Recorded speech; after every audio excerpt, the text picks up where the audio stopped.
A single mother brings her daughter to work, and the girl suddenly runs to hug a strange man, calling him Daddy. But she has no idea who he will turn out to be. Subscribe to the channel and write in the comments from what city you're watching. The sun had not yet risen when Naomi Williams forced herself out of bed, her body aching from another restless night. She moved quietly, careful not to disturb the soft, rhythmic breathing of her 5-year-old daughter asleep in the small bed across the room. The one-bedroom apartment they shared was modest and sparsely decorated, the kind of place that spoke not of choice, but necessity. Naomi tiptoed across the creaky floor, her footsteps light but deliberate, and began her morning routine that felt more like survival than living. The kitchen, barely big enough for one person, greeted her with the hum of the old refrigerator and the pile of unopened bills on the chipped counter. Naomi ignored the letters, her heart too heavy to deal with the overdue rent notice glaring at her from the top of the stack. She poured herself a cup of stale coffee left over from the night before and leaned against the counter, staring at nothing. Each day felt like a copy of the one before, a cycle of exhaustion, anxiety, and sacrifice. Naomi's life had not always been like this. There was a time when she had dreams, when she imagined a career in art, maybe teaching or working in a gallery. But those dreams had faded the moment she saw 2 pink lines on a pregnancy test at 23, alone in a bathroom, heart pounding with a mix of fear and determination. She had made her choice without hesitation. She would keep the baby, even if it meant giving up everything else. And she had. Her daughter, Zoe, was the light in Naomi's otherwise dim world. Every smile, every question, every sleepy, "I love you, Mama," at night kept her moving forward when it would have been easier to give up. Naomi had no family left, her parents gone, no siblings to lean on. It had been just the 2 of them from the very beginning. She worked double shifts at a small diner on the outskirts of the city. Riverside Cafe wasn't glamorous, but it paid the bills, or at least some of them. The tips were inconsistent, the hours long, and the customers sometimes rude, but Naomi took pride in doing the best she could. She wore her uniform like armor, her smile like a shield. The clock on the wall ticked past 6. Naomi drained the last of her coffee, forcing the bitter liquid down, and moved to the bedroom. She stood for a moment, watching Zoe sleep. Her daughter's curls spilled across the pillow, one small hand tucked under her cheek.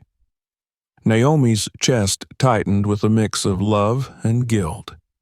She hated leaving Zoe every day, knowing she would miss the little moments, the questions, the laughter, the way her daughter's eyes lit up when she discovered something new. Today would be no different. Naomi sighed and gently shook Zoe awake. "Sweetheart, time to get up." Zoe stirred, her dark eyes fluttering open. "Is it morning already?" Naomi nodded, brushing a curl from her daughter's forehead. "It is. Come on, baby, we've got to get you ready." The morning moved quickly, a blur of getting dressed, packing Zoe's small backpack with snacks and crayons, and rushing out the door. Naomi's neighbor, Mrs. Jenkins, usually watched Zoe during Naomi's shifts, but today Mrs. Jenkins had left a voicemail early in the morning. Something about a doctor's appointment and not feeling well. Panic had bloomed in Naomi's chest when she heard the message. She had spent the last half hour frantically calling anyone she knew who might be able to help, but no one was available. She couldn't afford to miss work, not with rent already overdue and groceries running low, and she couldn't leave Zoe alone. By the time they reached the cafe, Naomi's nerves were frayed. She had no choice but to bring Zoe with her. It wasn't the first time, but it was never ideal. The manager, Carla, had warned her more than once about keeping personal problems out of the workplace. Naomi could already hear the disapproval in Carla's voice when she walked in, her daughter's small hand wrapped tightly around hers. The cafe was quiet when they arrived, the morning rush still an hour away. Naomi set Zoe up at a small corner table with her coloring books and a handful of crayons. She knelt down, smoothing Zoe's jacket and kissing her forehead. "You stay right here, okay? Mama will be working, but I'll keep an eye on you." Zoe nodded earnestly, her eyes wide. "I'll be good, Mama, I promise." Naomi smiled, though her heart was heavy. She stood, tied her apron around her waist, and forced herself into the rhythm of her job, wiping down tables, brewing coffee, taking orders. All the while, her eyes flicked back to the corner table, checking on her daughter. The hours dragged.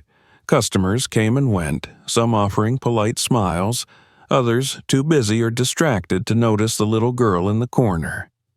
Naomi moved mechanically, balancing trays and refilling coffee cups, her body moving on autopilot while her mind remained fixed on Zoe. When the lunch rush began, the cafe filled with chatter and the clatter of silverware. Naomi's legs ached, her feet sore from hours of standing. She glanced toward Zoe's table and felt a stab of guilt when she saw her daughter's small frame slumped over the coloring book, her head resting on her arms. Carla's voice cut through the noise. "Naomi, table 6 needs refills." Naomi snapped back to attention, grabbing the coffee pot and weaving through the crowded room. She didn't notice the man who entered the cafe until much later, until it was too late and everything had already started to change. He wasn't like the usual clientele. Dressed in a tailored suit, his posture straight and composed, he carried himself with an air of someone used to being noticed, but unwilling to seek attention.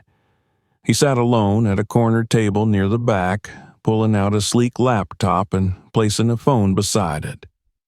Naomi barely registered him at first. He was just another customer, another order to take, another task on her endless list. But life, Naomi would later realize, has a way of shifting in the smallest, quietest moments. By the time her shift neared its end, Naomi's exhaustion weighed heavy on her. She checked on Zoe, who had fallen asleep with her head resting on the table, crayons scattered around her. The sight made Naomi's heart ache. She moved to wake her gently when Carla approached, frowning. "You can't keep bringing her here, Naomi. It's not good for business." Naomi bit back a sharp retort, nodding instead. She knew Carla was right, even if the words felt like a knife to her chest. She gathered Zoe's things and prepared to leave, her mind already racing with how she would handle tomorrow. She barely noticed when the man in the corner stood, his gaze lingering briefly on Zoe before he turned toward the door. It would take one more night, one more shift, for everything to unravel.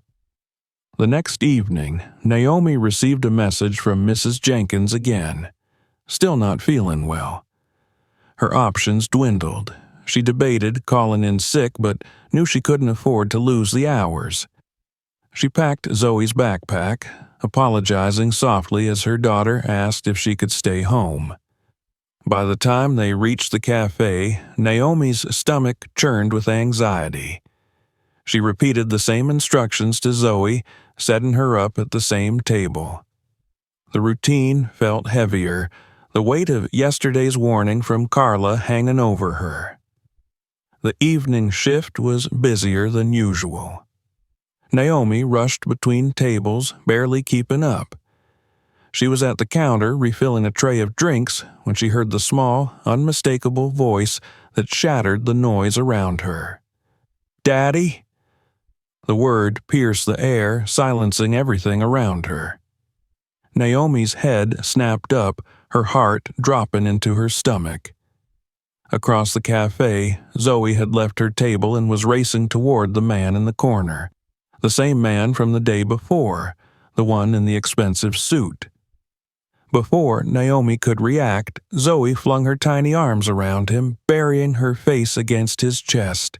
Naomi's tray slipped from her hands, crashing to the floor. Everything changed in that moment. The sound of shattering glass rang out through the crowded cafe, drawing a collective hush from the patrons. The clatter seemed to echo louder than it should have, cutting through the casual murmur of conversation, the scraping of forks against plates, the clinking of cups. Naomi stood frozen in place, her fingers trembling at her sides, her breath caught somewhere between her lungs and her lips.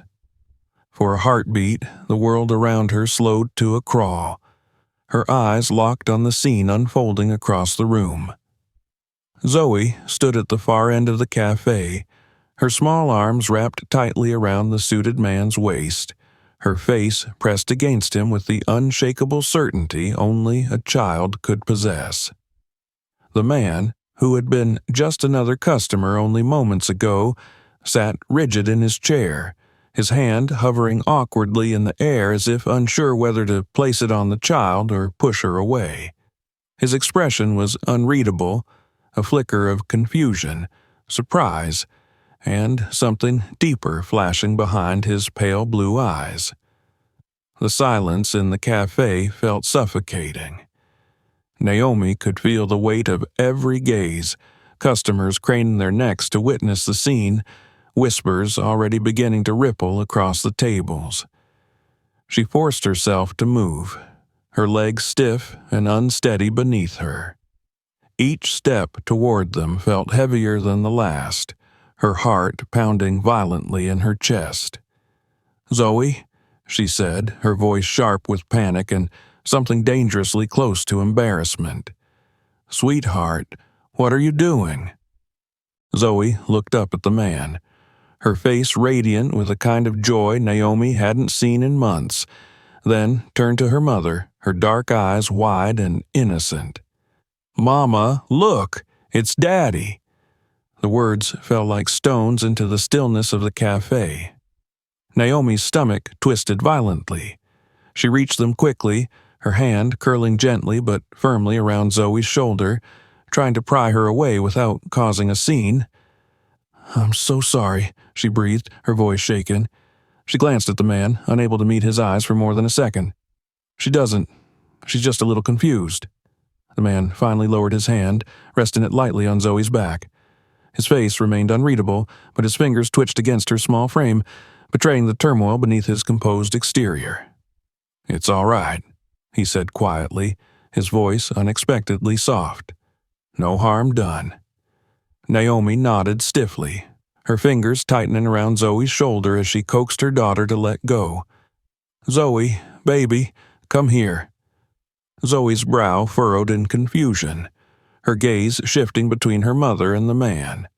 "But Mama, it's Daddy," she repeated, her voice trembling now, sensing her mother's distress. Naomi crouched beside her, swallowing the lump rising in her throat. "No, sweetheart," she whispered, her voice gentle but firm. "He's not." Reluctantly, Zoe allowed herself to be pulled away, her small body curling into Naomi's side. Naomi straightened slowly, her cheeks flushed with heat, her eyes darting around the cafe. Conversations had resumed in hushed tones, but she could still feel the weight of every glance, every whispered speculation. Carla stood near the counter, her expression tight with disapproval, arms folded across her chest. Naomi knew she would have to answer for this later, but at that moment, all she could think about was getting Zoe home. "I'm so sorry," she murmured again to the man, not trusting herself to meet his gaze. Without waiting for his response, she gathered Zoe's things quickly, her movements hurried and clumsy. She barely remembered how she finished her shift, her mind a blur of confusion and shame. By the time she stepped out into the cool night air, Zoe's small hand nestled in hers. Naomi felt as though the weight of the entire evening had settled onto her shoulders. They walked in silence, the sounds of the city fading around them. Zoe looked up at her mother, her face uncertain, her earlier joy dimmed. "Mama, why didn't he know me?" she asked quietly. Naomi's heart cracked. She squeezed Zoe's hand gently, unsure how to answer, unsure how to explain the complicated tangle of her own emotions, let alone the reality she had fought so hard to keep buried. That night, after Zoe had fallen asleep curled against her in their narrow bed, Naomi lay awake staring at the ceiling. Her mind refused to quiet, the image of Zoe wrapped around that stranger replaying over and over like a cruel loop. She remembered his face now, though she had tried to forget it. It had been years, but memory had a way of clinging to her when she least wanted it. His name had slipped away from her long ago, along with the details of that night. She hadn't wanted to hold on to it. It had been a mistake, an impulsive decision fueled by too many drinks and too little caution. The next morning, Naomi woke early despite the heaviness in her chest. She moved quietly around the apartment, preparing for another shift, her thoughts a whirlwind of anxiety. Zoe seemed subdued as she got ready, her usual chatter absent. Naomi kissed her daughter's forehead and promised she would come home early, though she wasn't sure if she could keep that promise. When Naomi arrived at the cafe, she expected the night before to have faded away, swallowed by the endless grind of work and fatigue. But fate, it seemed, wasn't done with her yet. The man was there again. He sat at the same corner table, his suit impeccable, a cup of coffee untouched before him. He wasn't working this time. Instead, his gaze was fixed on the door, and when Naomi entered, his eyes met hers almost immediately. Her stomach dropped. She considered turning around, pretending she hadn't seen him, but Carla's voice called her back to reality, barking orders from behind the counter. Naomi pushed through the shift like moving underwater, acutely aware the man's gaze following her every movement. He didn't try to approach her. Not yet. But she knew it was only a matter of time. When the cafe had emptied out, the last of the lunch crowd trickling away, he finally stood and walked toward the counter. Naomi felt her pulse quicken, her fingers tightening around the rag she'd been using to wipe down the tables. "Excuse me," he said, his voice low and careful. "Can we talk?" Naomi glanced toward Carla, who was busy counting the register, then back at the man. She nodded stiffly and gestured toward the empty stool at the counter. He sat, resting his hands on the polished surface, his movements precise and measured. "I believe we've met before," he began, his eyes searching hers. Naomi felt her throat tighten. She nodded once, her voice unwilling to cooperate. "My name is Edward Whitman," he continued. "I don't expect you to remember me." Naomi swallowed hard, the name unfamiliar yet heavy with implication. She remembered his face, but everything else about him felt distant, obscured by years of survival in the haze of that long-ago night. Edward's gaze softened slightly. "I've been trying to make sense of what happened yesterday. Your daughter, Zoe, she called me Daddy." Naomi's fingers twitched against the rag. She looked away, her eyes fixed on a crack in the countertop. "She's just a kid," Naomi said quietly. "She doesn't know what she's saying." Edward studied her for a long moment before speaking again. "Maybe. But something about her. I can't shake the feeling that there's more to it." Naomi forced herself to look at him then, her expression guarded. "Why are you here?" she asked, her voice barely above a whisper. Edward hesitated, as if searching for the right words. "Because I need to understand." he said finally. "I need to know if what I'm feeling is real." Naomi's chest constricted. She shook her head slowly, her voice steady despite the storm raging inside her. "There's nothing to understand," she said.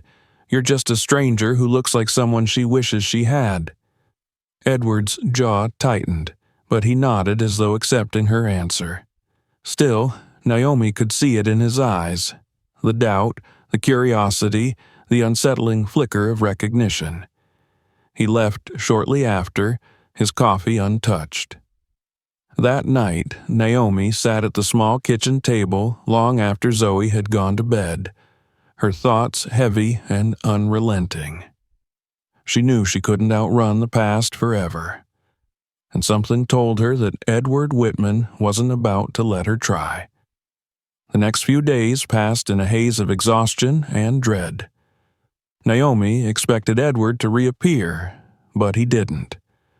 She threw herself into her work, trying to silence the gnawing unease in her chest. She told herself that it was over, that he had moved on. Until the night he returned, and nothing could ever be the same again. The days that followed passed like a blur, but Naomi could feel them pressing against her chest, each hour heavier than the last. She moved through her routines mechanically, as if each action, making coffee, wiping tables, counting tips, could drown out the gnawing feeling growing inside her. But the image of her daughter's small frame wrapped around that stranger's waist haunted her every step. Zoe had seemed confused since that evening. Her usual sparkle dulled, her questions about the man constant, unrelenting. "Mama, why doesn't he know me?" Zoe had asked the night after that encounter, her voice small in the darkness of their apartment, her words a dagger that lodged itself deep in Naomi's chest. Naomi had answered the same way each time, quietly, firmly, even if her own certainty had begun to waver. "He's not who you think, baby." But the words felt thinner each time she spoke them. She wanted to believe it was over, that the man in the suit, Edward Whitman, had walked out of her life as easily as he'd walked into it. She wanted to believe she could close the door and never look back, that she could keep moving forward the way she always had. For 5 years, Naomi had built her world around Zoe, layer by layer, wall by wall, so nothing from her past could touch them. But life, she knew too well, had a cruel habit of cracking walls. It was 3 nights after their last conversation at the cafe when Naomi saw him again. She had just finished a late shift, the weight of exhaustion pulling at her limbs as she locked up for the night. The evening air was crisp, the streets mostly empty, the sound of her footsteps echoing off the pavement. She'd just turned the corner when she saw him leaning against the side of the building, his hands buried deep in the pockets of his coat. Her breath caught in her throat. She slowed instinctively, unsure whether to turn away or confront him. He noticed her immediately, pushing off the wall and straightening, his expression unreadable. "I didn't mean to startle you," Edward said quietly. Naomi swallowed hard, tightening her jacket around herself as if it could shield her. "What are you doing here?" "I needed to see you," he replied, his voice even but laced with something else. Urgency, confusion, something she couldn't quite name. "I have questions." Naomi shook her head. "I don't owe you anything." "I know," he said, stepping closer, keeping his movements measured. "But I can't ignore what happened. I need to understand." She stared at him, the street lamp casting long shadows across his face. She could see it now, the resemblance she'd tried so hard to deny. The shape of his jaw, the pale blue eyes. Things Zoe had inherited without Naomi realizing how deeply they ran. "Understand what?" she asked finally, her voice brittle, "Your daughter," he said softly. She looks like me." The words hung between them, fragile and undeniable. Naomi felt the ground shift beneath her, her breath shallow. She'd spent so long convincing herself that the past didn't matter, that she could erase it by sheer will. But standing here, face to face with the man she hadn't seen since that long-ago night, the truth clawed its way to the surface. "You're imagining things," she said, though the words rang hollow. Edward shook his head. "No, I don't think I am." They stood there in silence for a moment, the weight of their shared history pressing in on them. "I've been trying to remember," Edward said finally. "That night, years ago, I don't know why I didn't recognize you at first. It's been so long, and I was different then. But now I can't stop thinking about it." Naomi's stomach twisted. She had spent years burying that memory, trying to forget the impulsive choice she'd made the night that had led to everything. "I didn't tell you," she said quietly. "I didn't tell anyone." He studied her carefully, the puzzle pieces falling into place behind his eyes. "Is she mine?" The question felt like a punch to the gut, simple and devastating. Naomi's throat tightened. She opened her mouth, then closed it again, unable to find the words. "I don't know," she said finally, her voice breaking. "I don't know what you want from me." Edward took a breath, something fragile flickering in his expression. "I just want the truth." Naomi shook her head, stepping back. "The truth doesn't change anything." He didn't argue, didn't try to follow her when she turned away, but she could feel his eyes on her all the way home. That night, sleep evaded her. She lay awake, staring at the cracks in the ceiling, listening to Zoe's soft breathing beside her. Her mind wouldn't stop racing, looping back to that question over and over. Is she mine? It shouldn't have mattered. Naomi had raised Zoe on her own for 5 years, built a life for them without anyone's help. But now the past had come knocking, demanding answers she wasn't ready to give. The next day, she kept expecting him to return to the cafe, to confront her again, but he didn't. Days passed, then a week, the tension stretching taut inside her chest. Until one afternoon, when she stepped outside after her shift to find him waiting by the curb. "I'm not here to cause trouble," Edward said before she could speak, "but I need to know." Naomi folded her arms tightly across her chest. "What do you want?"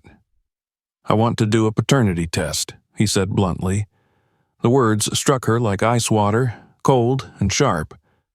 "I need to know if she's my daughter," he continued. "And if she is, I want to be part of her life."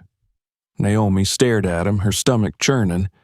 "Why now, after all these years?" "Because I didn't know," he said simply. "And now I do."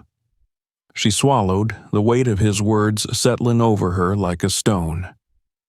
"I can't make that decision for Zoe," she said quietly. "She's just a child." Edward's expression softened. "I'm not asking to take her away. I'm just asking for the chance to know her." Naomi hesitated, the battle raging inside her.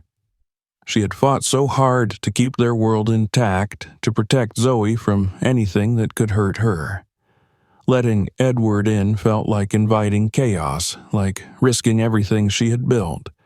But there was a part of her, small and quiet, that wondered if it was too late to keep the past at bay. "I'll think about it," she said finally, her voice tight. Edward nodded, something like hope flickering in his eyes. "That's all I'm asking." He turned and walked away, leaving Naomi standing alone on the sidewalk, the weight of her decision pressing down on her. That night, she sat at the kitchen table long after Zoe had gone to bed, staring at the paper Edward had given her. The name of a clinic, a phone number, a simple request written in careful handwriting. She traced the edges of the paper with her fingers, her heart heavy. She didn't know what the right choice was, but she knew that everything had changed, and there was no going back. The days stretched into one another, indistinguishable and heavy, as Naomi carried the weight of uncertainty like a stone lodged beneath her ribs. The piece of paper Edward had handed her remained folded on the small table in their apartment, untouched but ever present, as though it radiated its own quiet pressure. She went to work, prepared Zoe's meals, cleaned, smiled when she had to, but her mind circled back to that paper with relentless consistency. Zoe seemed to sense the shift in her mother's mood. She watched Naomi more closely now, her big dark eyes following her around the apartment, asking fewer questions but offering longer stares. Naomi tried to keep her voice light, her touch warm, but inside she felt herself unraveling. She had spent the better part of 5 years building a fortress around them, brick by brick, a fortress of independence and necessity. Every sacrifice, every sleepless night, every double shift had been a wall meant to keep them safe. And now, with one look, one word, Edward Whitman had found the cracks. Naomi wasn't ready to admit to herself how much of her hesitation was rooted not in fear for Zoe, but in fear for herself. She knew the truth. She had known it in her bones the moment she saw Edward's face, and the way Zoe had run to him like she had always known him. She had been running from that truth for years. It was a Thursday evening when the decision finally broke free inside her, like a snapped thread. She sat at the kitchen table after work, the sounds of the city outside her window fading into a low hum. Zoe had fallen asleep curled up on the couch, a crayon still clutched in her tiny fingers. Naomi stared at the piece of paper again, its edges worn from her constant handling. Her phone rested beside it. She picked it up, dialed the number, and listened to it ring. The woman who answered spoke with quiet efficiency, confirming the appointment Edward had already arranged. A paternity test. Simple, clinical, factual. Naomi hung up without allowing herself to think too much and sat in silence until the hum of the refrigerator and the rise and fall of Zoe's breathing were the only things anchoring her. The day of the appointment arrived cold and gray, the sky outside a pale, washed-out slate. Naomi dressed Zoe carefully, explaining as gently as she could that they had to visit a doctor. She didn't offer more than that. Zoe asked if the man would be there, the man who had looked like her, the man she had called Daddy, and Naomi only nodded, unsure of how to give her daughter an answer that wouldn't crumble in her hands. When they arrived at the clinic, Edward was already waiting. He stood when he saw them, his expression composed but with something taut and nervous flickering beneath his polished exterior. He looked at Zoe first, his gaze softening, before turning to Naomi.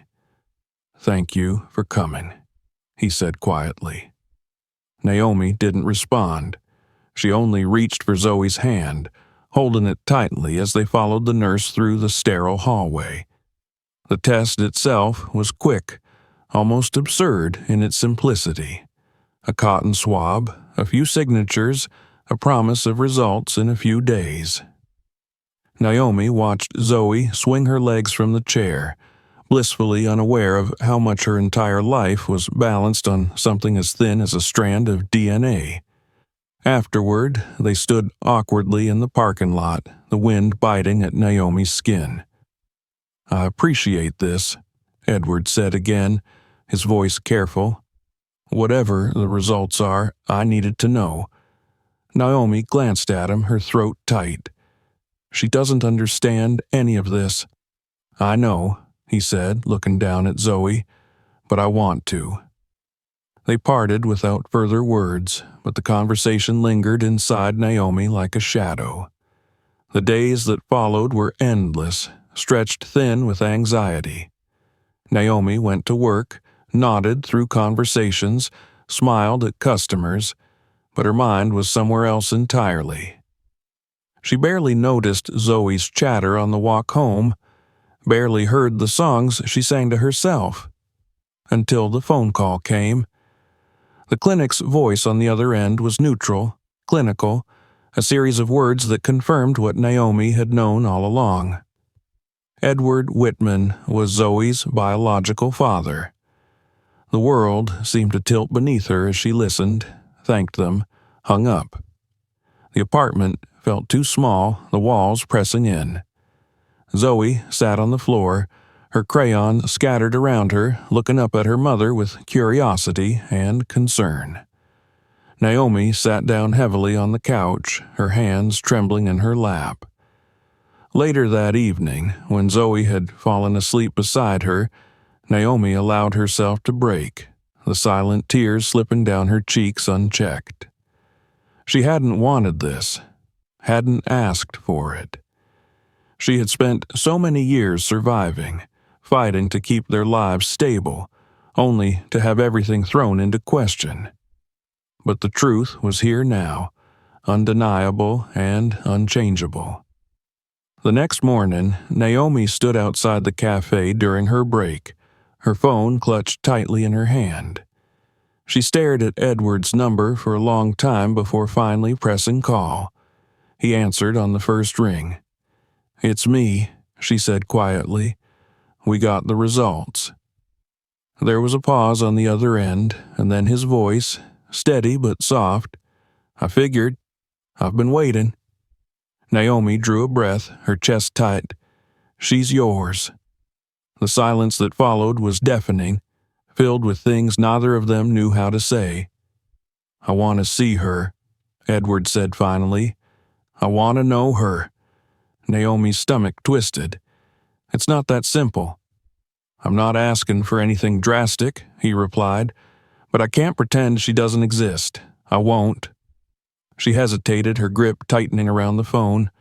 "I need time." "I understand," he said quietly, "but I'm not going anywhere."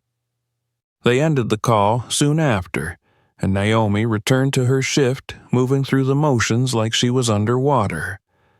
That night, she watched Zoe sleep, her tiny fingers curled against her cheek, unaware of the seismic shift that had just occurred.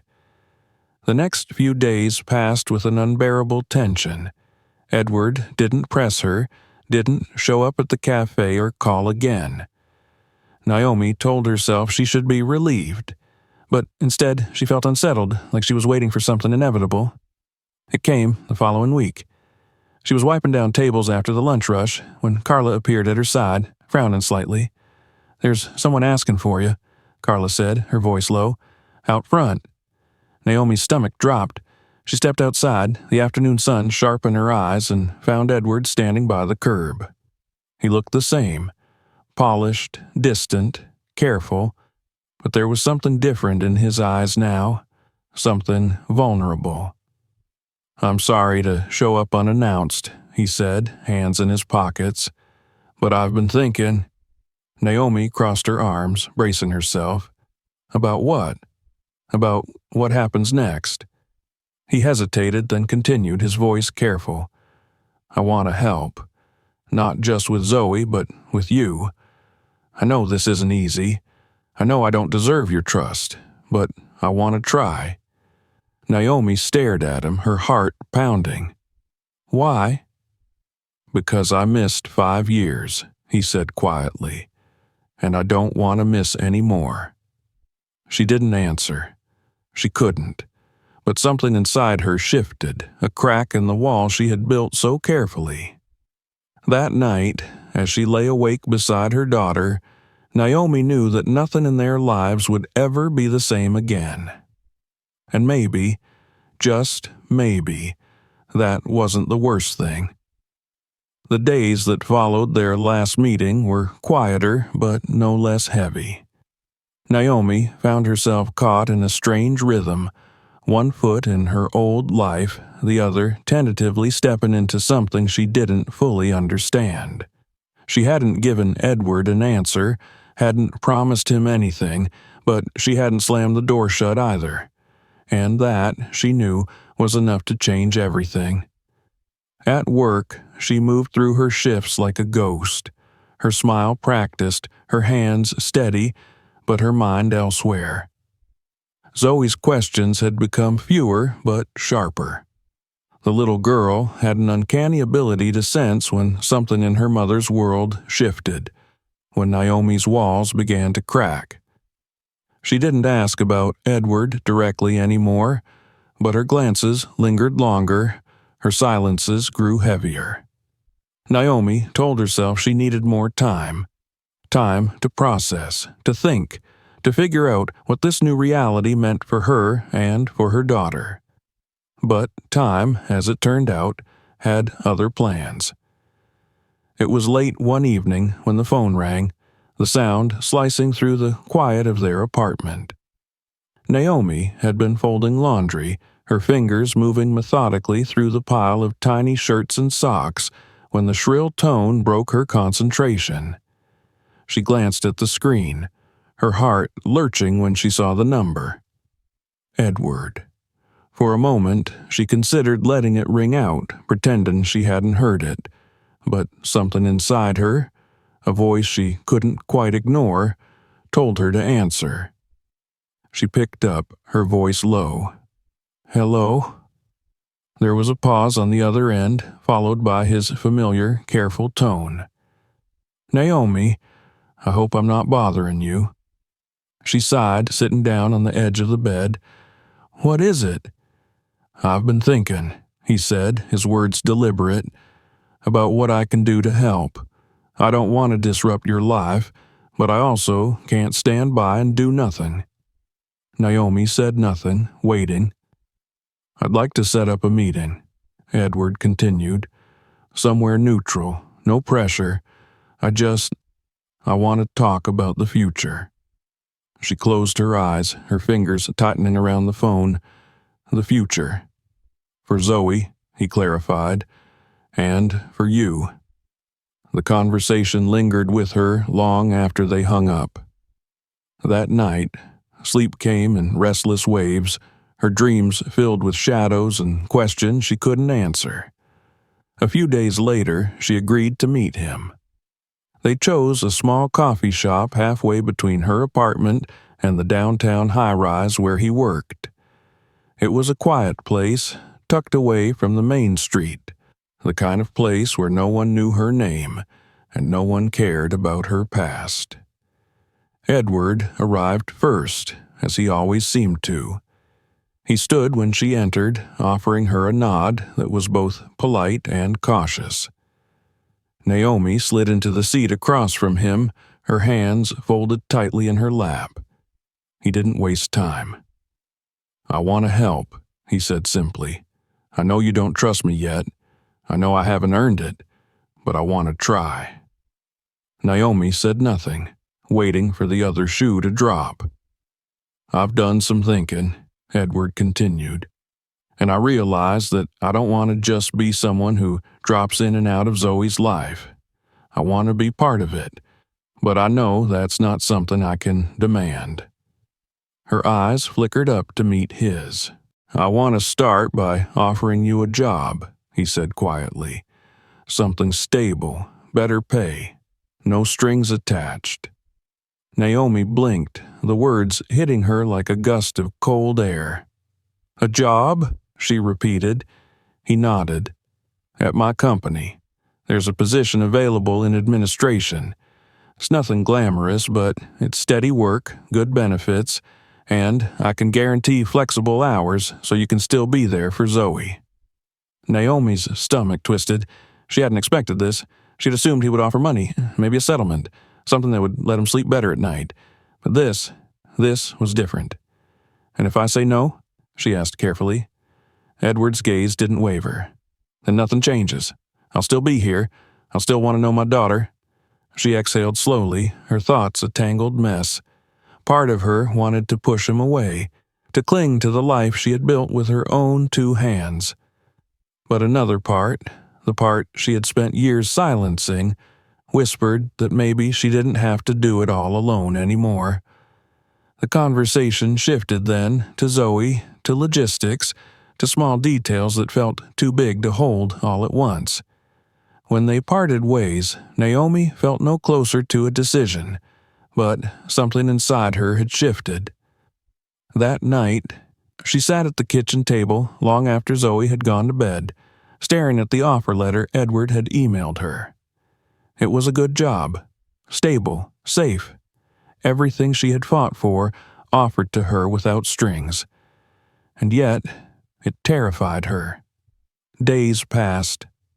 She went to work, took care of Zoe, tried to pretend her life hadn't tilted on its axis. But the letter stayed in the back of her mind, a constant, quiet hum. One evening, after Zoe had fallen asleep on the couch, Naomi found herself scrolling through old photos on her phone. Pictures of birthdays, school plays, tiny moments that made up their life together. She paused on a photo of Zoe at 3 years old, her curls wild, her eyes bright. Those eyes. Naomi swallowed hard, her decision crystallizing in the space between one breath and the next. The next morning, she called Edward. "I'll take the job," she said quietly. There was a pause on the other end, and then his voice, soft but sure. "Thank you."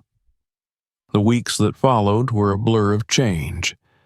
Naomi started the new job, learning quickly, adapting to the unfamiliar world of corporate offices and structured routines. The work wasn't easy, but it was manageable, and for the first time in years, she didn't feel like she was drowning. Edward kept his distance at first, careful not to overwhelm her, but slowly, almost imperceptibly, he began to show up, in small ways. A phone call to check in, a text to ask how Zoe's school day had gone, an offer to pick her up when Naomi had to work late. Zoe, for her part, took to the change with the boundless resilience only children possessed. She asked questions, yes, but she seemed content to have her mother home more often, to see Naomi smile a little more. One evening, Naomi came home to find Edward sitting on the front steps of their building, a small bouquet of flowers in his hand. Zoe ran to him without hesitation, her laughter ringing out in the fading light. Naomi watched them for a long moment, her heart full and aching all at once. She knew the road ahead wouldn't be easy. She knew trust wasn't something built overnight. But for the first time in a long time, she wondered if it was possible. If she was brave enough to try. The shift in Naomi's life was not immediate, but it was undeniable. It unfolded quietly, like the changing of seasons, almost imperceptible at first, until one day she looked around and realized everything was different. The cafe, with its clatter of dishes and smell of burnt coffee, no longer defined her days. The uniform she had worn like a second skin now hung untouched in the back of her closet. In its place were pressed blouses, slacks, and a lanyard that bore her name next to the logo of Whitman Enterprises. She had not wanted to accept the offer at first. It had felt like surrender, like admitting she could not hold her world together on her own. But in the end, the weight of exhaustion, the steady ache of constant struggle, and, most of all, the light in Zoe's eyes when Naomi picked her up from school on time, had tipped the scales. The first few weeks at the company were difficult. Naomi had not worked in an office before, and the environment felt sterile, calculated, intimidating. The people around her seemed to move with an ease she couldn't mimic, dressed in tailored suits, speaking a language of reports and meetings she had never learned. Every morning she fought the familiar knot in her stomach, the voice in her head that whispered she didn't belong here, that she would be found out and sent back to the life she had tried so hard to escape. But Naomi had never been one to give up. She learned. She listened more than she spoke. She stayed late, rereading reports until the numbers made sense, asking quiet questions of the few co-workers who didn't look at her like she was misplaced. She worked harder than she ever had before, and slowly the unfamiliar became routine. It helped that Edward kept his word. He stayed on the periphery at first, never interfering, never using his influence to ease her way. His presence was felt more in the absence of obstacles than in the extension of favors. He seemed to understand instinctively that Naomi's pride would not tolerate charity disguised as opportunity. But outside of work, he was more persistent. He began to show up. Not every day, not even every week at first, but enough that Zoe started to expect him. An invitation to dinner, a visit to the park, a phone call to ask how her day had gone. Naomi watched him cautiously, wary of how easily her daughter had folded him into her life. How effortlessly she smiled at him, how naturally she reached for his hand. For Zoe, the presence of Edward felt like the answer to a question she hadn't known how to ask. For Naomi, it felt like standing at the edge of a cliff, unsure whether she would fall or fly. They kept their conversations brief, functional, focused on logistics. Naomi spoke of school schedules and dentist appointments. Edward spoke of ballet recitals and after-school programs. They skirted around the deeper conversations, the ones that simmered beneath every exchange, but remained unspoken. Until one afternoon, when the facade cracked. Naomi was in the middle of organizing files in her new cubicle when her phone buzzed. She glanced at the screen and frowned. It was Zoe's school. Her heart dropped. She answered quickly, her voice tight with worry. The secretary informed her that Zoe had been upset after lunch, inconsolable, asking for her mother. It wasn't an emergency, but they thought Naomi should know. Without hesitation, Naomi gathered her things and left. When she arrived at the school, she found Zoe sitting in the front office, her small body hunched over, her fingers twisting the hem of her dress. The moment she saw her mother, she burst into tears. Naomi knelt in front of her, gathering her daughter close. "What's wrong, baby?" Zoe's voice was muffled against her shoulder. "Everyone else has a daddy who comes to school. Why don't I?" The question cut deeper than Naomi had expected. She sat there for a long moment, stroking Zoe's hair, unsure how to answer. That evening, after Zoe had fallen asleep, Naomi sat alone in the living room, her phone in her hand. She stared at the screen for a long time before finally dialing Edward's number. He answered on the first ring. "Naomi," he said, his voice cautious. She closed her eyes. "She wants you." There was silence on the line, and then, softly, "I want her, too." They began, slowly, to find a rhythm. Edward started coming by more often, sometimes to take Zoe to the park, sometimes to help with homework. Naomi watched them cautiously at first, but gradually, something inside her began to loosen. It was not lost on her how careful he was, how he never pushed, how he seemed to instinctively understand the fragility of the ground they walked on. He asked questions, not demands. He listened more than he spoke. And in those small, quiet moments, Naomi began to see glimpses of a man she hadn't known before. One Saturday afternoon, they sat together at the playground, watching Zoe chase butterflies across the grass. Edward glanced at her, his voice low. "You're doing a good job." Naomi didn't look at him. "I've had to." He nodded, understanding more in those few words than she realized. The weeks turned into months. Naomi's job became more familiar, her confidence growing with each passing day.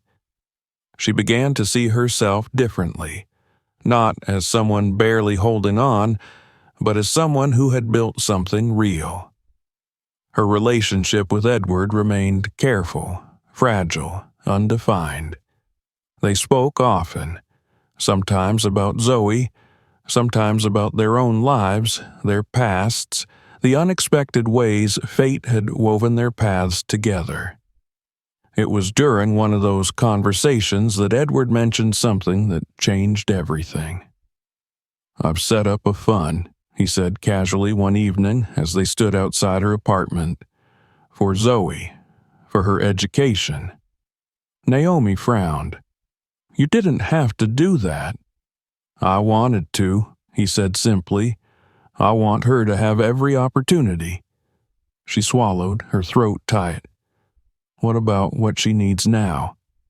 He looked at her then, something soft and unguarded in his eyes. "That's what I'm trying to figure out." The truth hung between them, unspoken but undeniable. They were both trying to figure it out. Naomi didn't have all the answers. She didn't know what the future would look like, or if she could ever fully trust the man who had once been a stranger. But she knew this. Zoe was happy. She laughed more now, slept more soundly, asked fewer questions about why her family looked different, and that, Naomi realized, was worth everything. The night before Zoe's 6th birthday, Naomi sat at the kitchen table, wrapping a small gift. She paused, staring at the paper, her mind drifting back over the past year. Her life had changed in ways she could never have imagined. She had gone from struggling to survive to learning how to live again, and in the middle of all of it stood her daughter, the bright, unwavering light that had guided her through every storm. When the doorbell rang, she knew who it would be. Edward stood on the other side, holding a small, neatly wrapped box. "For her birthday," he said quietly. Naomi nodded, stepping aside to let him in. They sat together that night, long after Zoe had fallen asleep, talking quietly in the dim light of the living room. The walls between them had not vanished, but they had thinned, worn away by time, effort, and the quiet realization that they wanted the same thing: a family. Neither of them knew what that would look like yet, but for the first time they both wanted to find out. The spring air had softened by the time the rhythm of their new lives settled into something that resembled stability.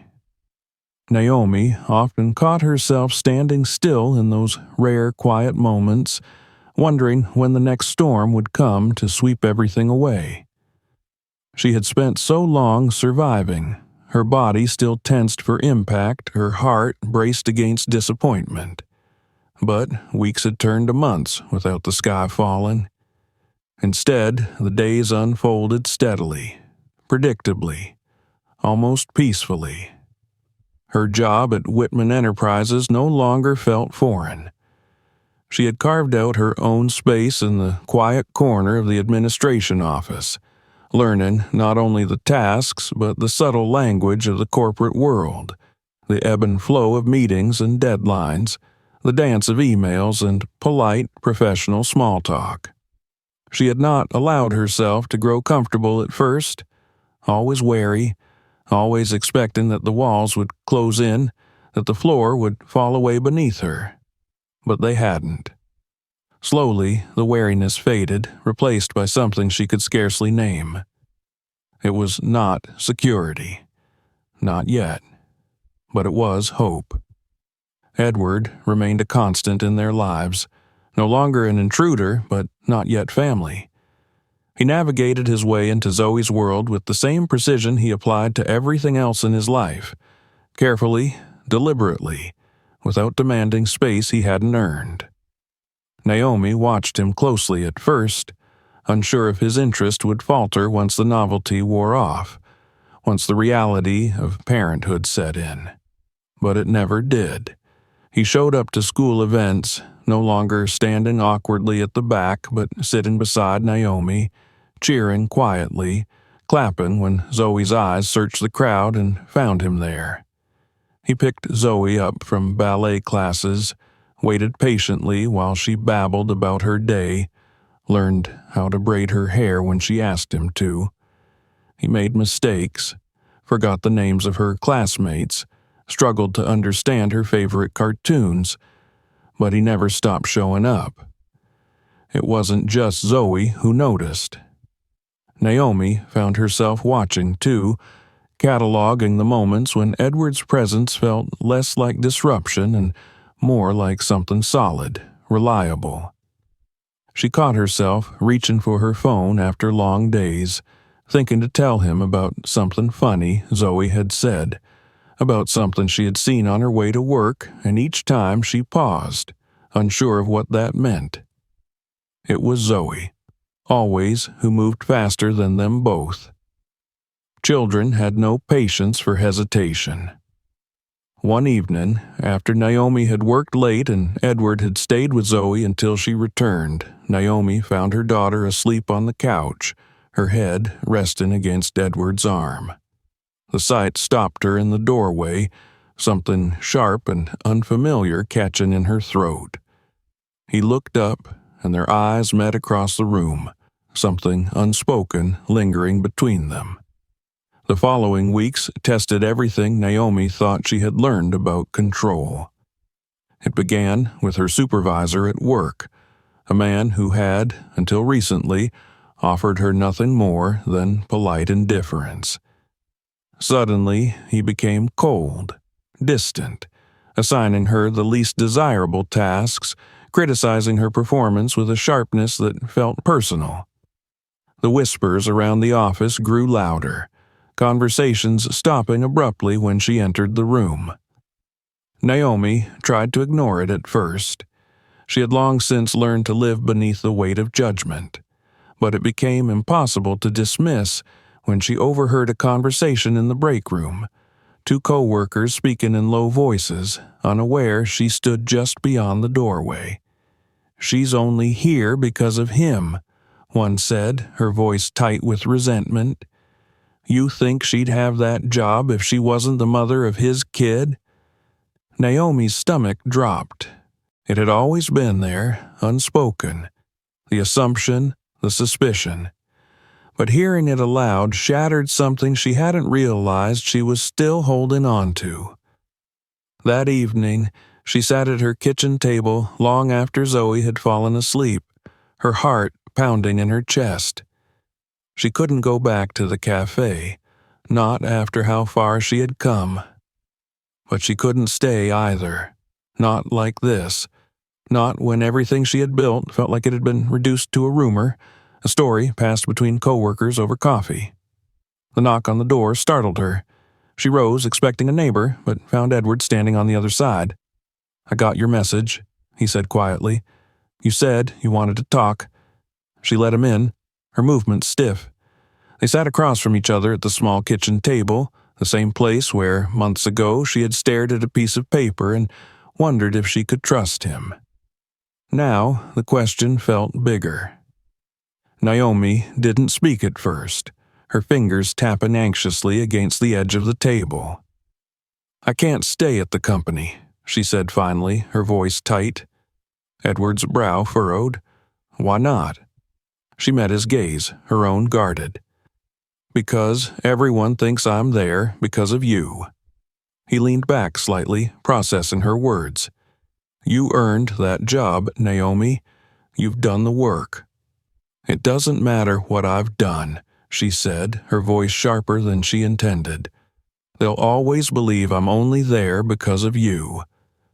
Edward was quiet for a long moment.